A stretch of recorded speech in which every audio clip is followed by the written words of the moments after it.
Assalamualaikum warahmatullahi wabarakatuh. Halo, good morning students. Untuk hari ini kita akan belajar melalui video karena kalian memiliki acara untuk foto di sekolah ya. Jadi untuk sementara, untuk kali ini saja kita menggunakan video. Baik, untuk hari ini we are going to learn the science topic. It is called mixing and separating substances.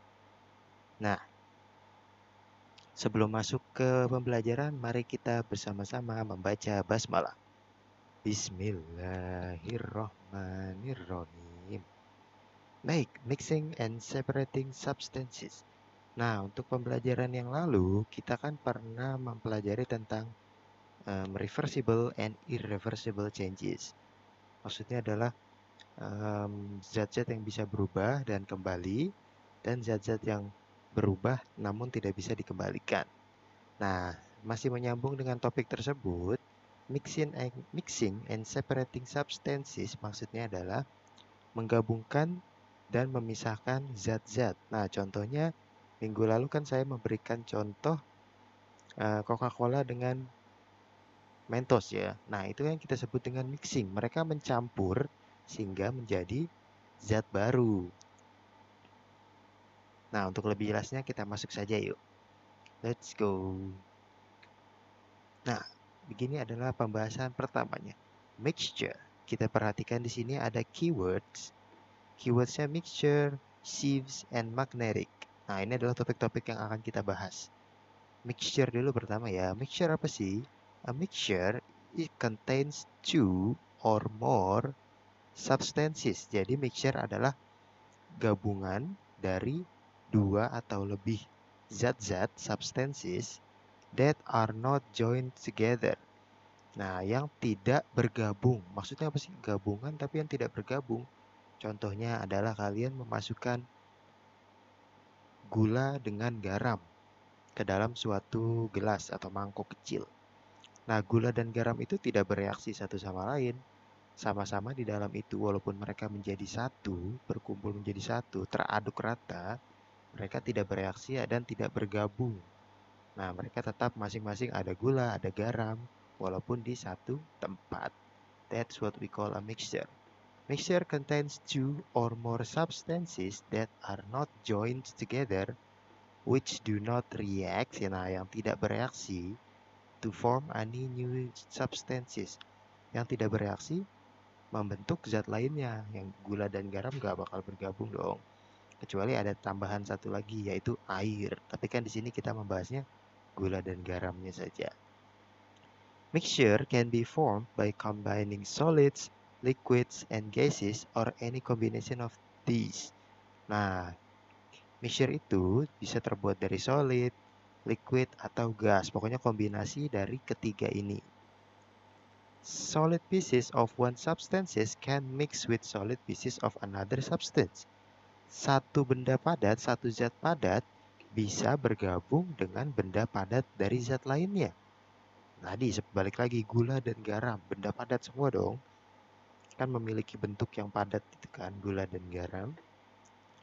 Example of solid mixtures as chickpeas and lentils. Nah, chickpeas and lentils ini adalah dua jenis kacang-kacangan atau biji-bijian in the same containers. Dia di satu tempat, tapi mereka mempunyai beda-beda. Contohnya kacang bawang. Nah, pernah makan kacang bawang nggak? Kalian punya ada toples isinya kacang bawang. Ada kacang, ada bawang. Tapi mereka tidak bercampur menjadi sebuah benda baru.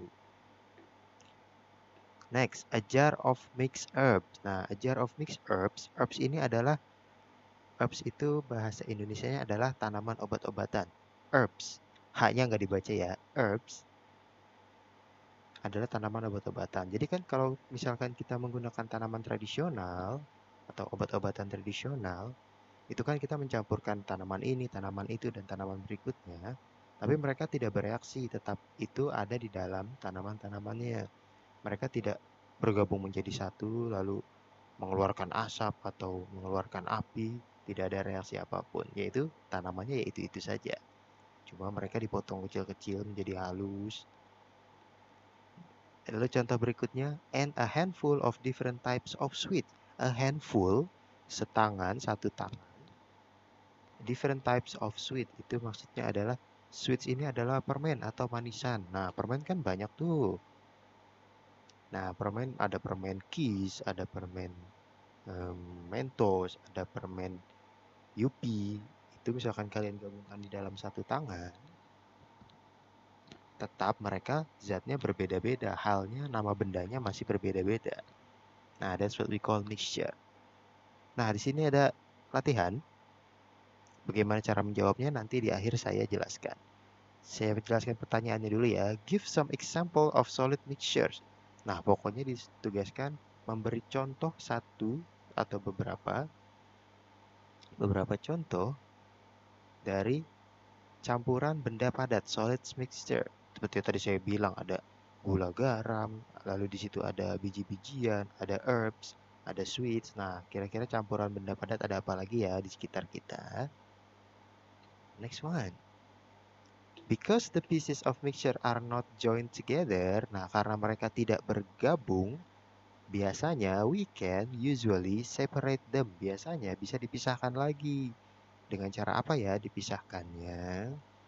Nah, ini dia gambarnya. Ini adalah gambar sieve.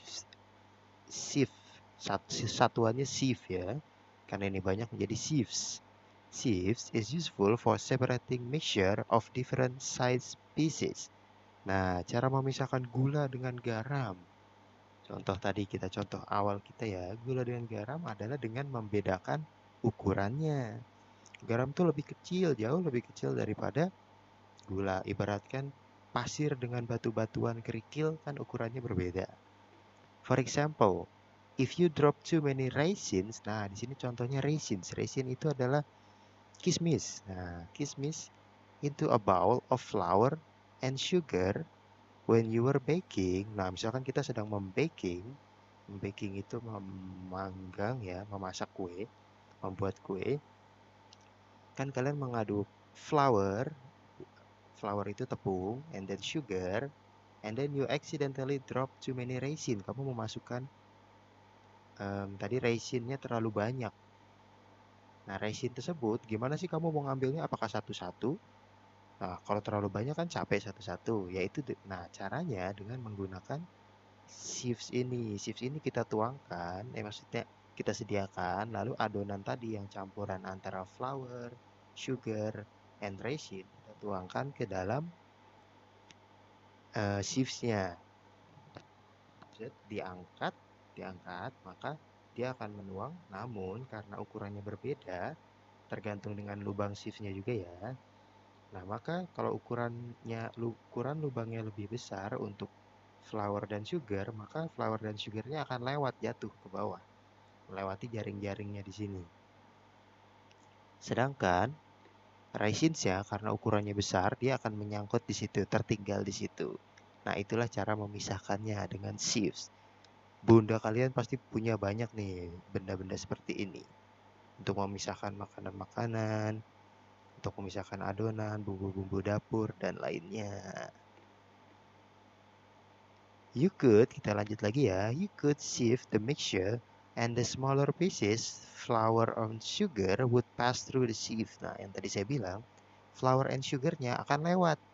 Namun, raisinsnya akan tertinggal. The raisins would be too large. Nah, raisinnya akan terlalu besar untuk lubangnya. Jadi nggak bisa lewat. Akhirnya terpisah. Bisa diangkat lagi deh. The picture shows some sieves that are used in everyday life. Nah, berikut adalah gambar-gambar sieves yang biasa digunakan. Nah, this one is A. Gambar A biasa digunakan untuk apa? Nah, biasanya ini digunakan untuk menyaring beras.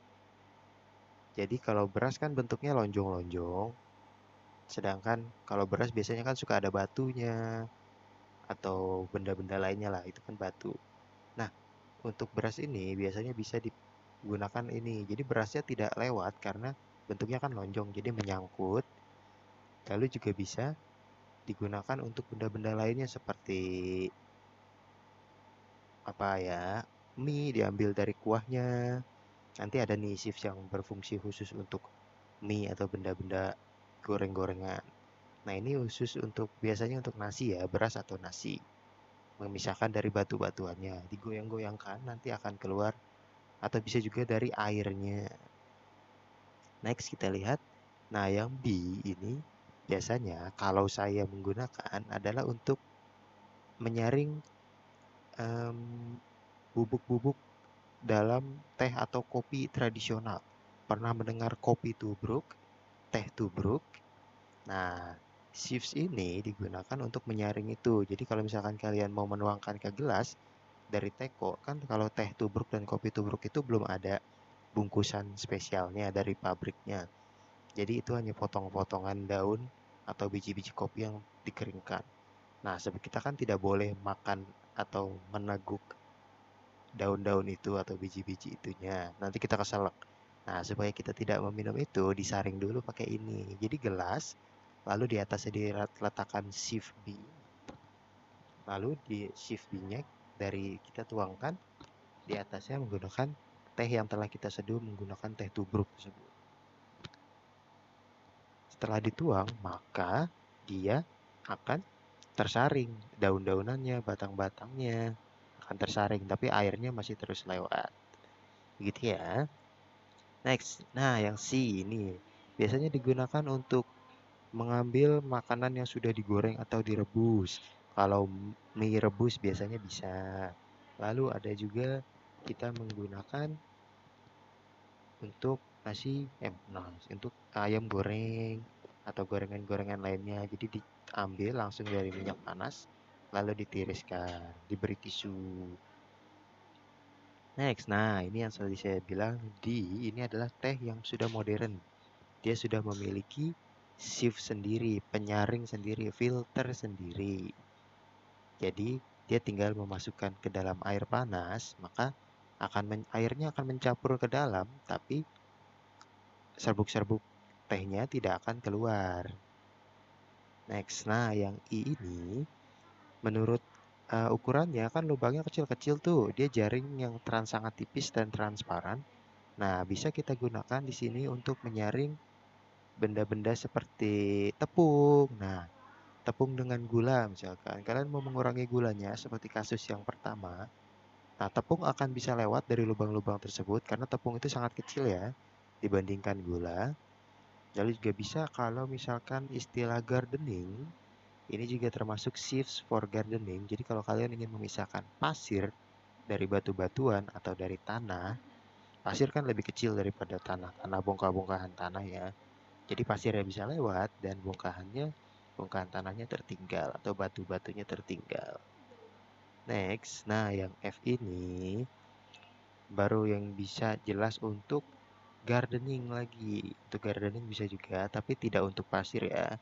Jadi ini hanya untuk memisahkan tanah dengan batu.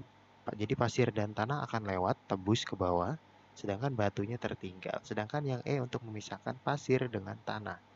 Jadi ada tanah, pasir, dan batu. Nah, memisahkannya dengan alat yang berbeda-beda nih.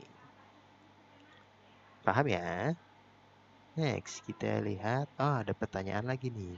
What are each of these shifts used for? Nah, sudah saya jelaskan ya. Dari shift-shift di atas ini, fungsinya untuk apa aja sih? And then number 3, compare the shifts. Bandingkan shifts-nya. What is the main difference between the different types? Apa sih yang jelas banget membedakan antara shift A, B, C, D, dan E, dan juga F? And why is it important? Kenapa sih harus berbeda? Nah, kalian jelaskan ya. Nah, kita masuk ke tahap selanjutnya. Di sini kita mempunyai cara lain untuk menyaring solid mixture. Some solid mixtures cannot be sieved. Nah, ada juga nih yang tidak bisa dipisahkan menggunakan sieve, tidak bisa dijaring.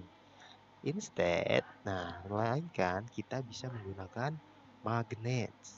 Sering kan main magnet? Magnet itu bisa mengangkat apa sih? Bisa menarik benda apa sih? Ya, benda-benda metal.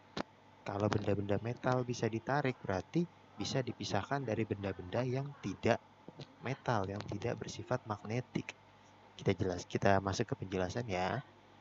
Magnetic are often used to separate magnetic materials from other waste. Nah, ini untuk sampah-sampah biasanya juga dipisahkan menggunakan magnet. For example, in the recycling plants, plants ini bukan plants tanaman ya, tapi adalah suatu tempat untuk daur ulang. Recycling plants, powerful magnets are used to separate irons and steel from aluminium. Nah, jadi kalau dari sampah-sampah besi, sampah-sampah TV rusak, kulkas rusak, sepeda rusak, motor rusak. Nah, di situ kan juga ada zat-zat lain yang tidak dapat ditarik oleh magnet.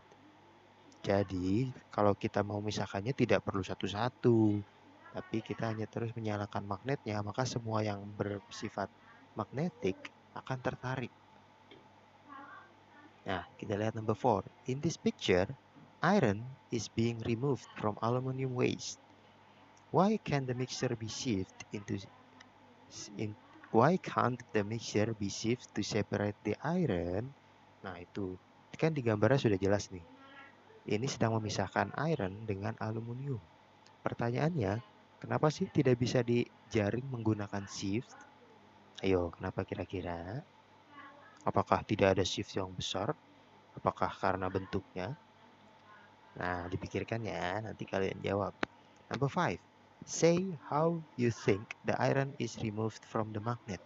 Nah, ini tahap selanjutnya nih. Kalau sudah keangkat semua, if all the magnetic items, all the magnetic materials are pulled, how do we remove it from the magnet? Gimana sih cara memisahkan dari magnetnya? Apakah kita tarik satu-satu? Atau apakah kita siram dengan zat tertentu? Apakah kita bakar? Nah, kira-kira kalau mesin magnet itu membutuhkan apa ya? Apakah kita bisa mematikan mesin magnetnya dengan cara apa ya mematikannya? Nah, itu petunjuknya ya. Next, kita lihat. Nah, berikut ini adalah material yang kita akan membahas tentang soluble. Apa sih soluble? Ada juga insoluble. Nah, sebelumnya saya jelaskan dulu. Soluble, nah kita lihat di sini ya, different solid behaves in different ways when they are mixed with water. Nah, sekarang kita membahas tentang campuran benda padat dengan air, dengan cairan. Some solid dissolve. Dissolve itu dia larut. Seperti gula di dalam air panas, dia akan larut. When you mix with water. While others do not. Jadi ada yang larut, ada yang tidak. Nah, benda-benda yang larut, materials that dissolve, materials yang larut dalam air disebut soluble. Dan material yang do not dissolve, tidak larut, disebut insoluble. Nah, sekarang kita lihat ya. Nah, sekarang kita lihat dulu nih, sawdust. Sawdust ini adalah bahasa translate-nya langsung adalah debu gergaji. Maksudnya debu gergaji adalah debu-debu kayu kalau misalkan kita habis memotong kayu, kan dia akan mengeluarkan debu-debu potong-potongan kayu. Itu namanya sawdust. Bentuknya seperti ini. Lalu ada salt, flour, sand, bath salts, soap powder, coffee, and chalk dust. Sekarang kita lihat dari sawdust dulu. Kira-kira sawdust, kayu, serbuk kayu kalau dicampur di air kira-kira terjadi apa? Nah, dia tidak akan mencampur. Jadi kita tuliskan di sini in ya, atas dari nama insoluble, tidak larut, tidak mencampur. Kayu-kayunya akan mengambang di atas airnya saja. Next, ada salt. Salt dicampurkan di air, dia akan menyampur. Soluble, kita tuliskan S di sini, soluble. And flour. Flour jika dicampur air, melarut tidak? Larut ya, dia akan menjadi adonan. Apalagi dikasih telur, lalu dikasih gula, lalu dipanggang, lalu di atasnya dikasih coklat, lalu dikasih mesis, lalu ada stroberinya. Wah, itu udah larut banget tuh jadi kue. Nah, jadi kita masuknya ke soluble. Sand. Pasir kalau masuk ke air larut tidak ya? Kalau di pantai kan ada air, ada pasir. lalu pasirnya terangkat terbawa ke laut, menghilang begitu saja atau tidak? Nah, tidak ya. Pasir kan masih tetap ada di pantainya, cuma mungkin tergeser ke sana kemari, terbawa. Tapi kalau misalkan kalian mengambil air di pantai, kalian ambil dari gelas lalu kalian keringkan, maka lama-kelamaan pasirnya akan terlihat di situ. Pasir yang sedang terbawa airnya akan terlihat di situ. Jadi ini adalah insoluble. Lalu ada bath salt. Ini adalah zat-zat yang digunakan kalau kalian sedang mandi di bathtub. Mandi di bed, tahu kan bathtub yang tempat mandinya tiduran? Nah, tahu dong, pasti kalian pernah lihat atau bahkan punya.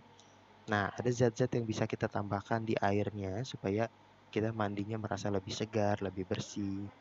Nah, dari tujuan tersebut, bath salt dari cerita tersebut sudah jelas dong. Bath salt itu harusnya larut dengan air, jadi dia soluble. Karena tujuannya kan larut dengan air supaya kita mandinya lebih nyaman, lebih bersih.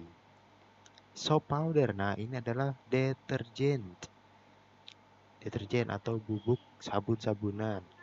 Nah, tujuannya untuk apa sih? Ya, untuk mencampur dengan air supaya mencucinya lebih mudah, mencuci baju lebih mudah. Jadi kita masuk ke soluble. Coffee. Nah, kalau coffee kira-kira bisa masuk mencampur dengan air tidak? Coffee. Nah, kalau coffee dimasukkan ke air panas, airnya kira-kira berubah warna tidak? Berubah ya. Nah, karena berubah itu, maka ia termasuk soluble. Kan kita minum kopi, bukan makan kopi. Lalu chalk dust. Chalk dust adalah kapur. Kapur ini chalk kapur, dust adalah debunya. Kan kalau kapur kita gunakan dia akan meninggalkan serbuk-serbuk dan debu-debunya. Nah, itu yang disebut dengan chalk dust. Jadi kalau kalian menggunakan kapur, tangan kalian akan putih. Nah, kalau dicampur dengan air, kira-kira mencampur atau tidak? Nah, mencampur ya. Ya, jadi ini juga termasuk soluble.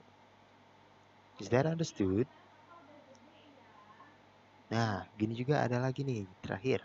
Some solid reacts with water to form a new substance, usually a gas or solid.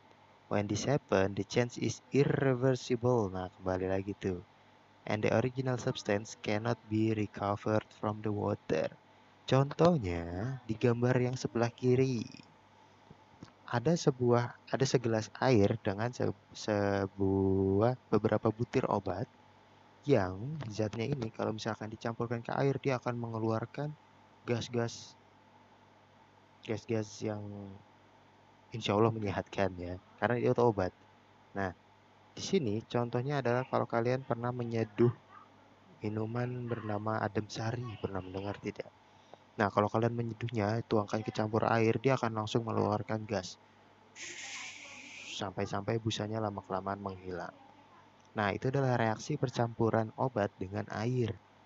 Kita tidak bisa memisahkannya lagi kalau sudah seperti itu, karena sebagian zatnya sudah menjadi gas dan terbang. Nah, lalu begini juga dengan contoh-contoh sebelumnya, kita pernah melihat Mentos dengan Coca-Cola. Sifatnya sama, begitu dimasukkan ke dalam Coca-Cola, dia akan menjadi gas, menjadi busa yang sangat banyak. Namun busanya itu tetap tidak mungkin bisa kita kembalikan lagi menjadi Mentosnya. Ya, itu maksudnya ya. Baik, selanjutnya untuk menjawab pertanyaan tadi pertanyaan kan ada 5. Nah, saya sudah menyediakan 5 questions in the Google Form. Maka kalian bisa menjawabnya di sebelah sana. Di sana ya. Jadi perintahnya adalah go to the Google Classroom and answer the questions in the Google Form. Nah, jadi di Google Classroom kalian selain ada video ini, ada PPT, maka ada juga Google Form. Nah, Google Form-nya itu silakan diisi. Pertanyaannya apa sih? Nah, itu pertanyaannya adalah yang 1 sampai 5 tadi kita bahas. That's why I told you to pay attention to it.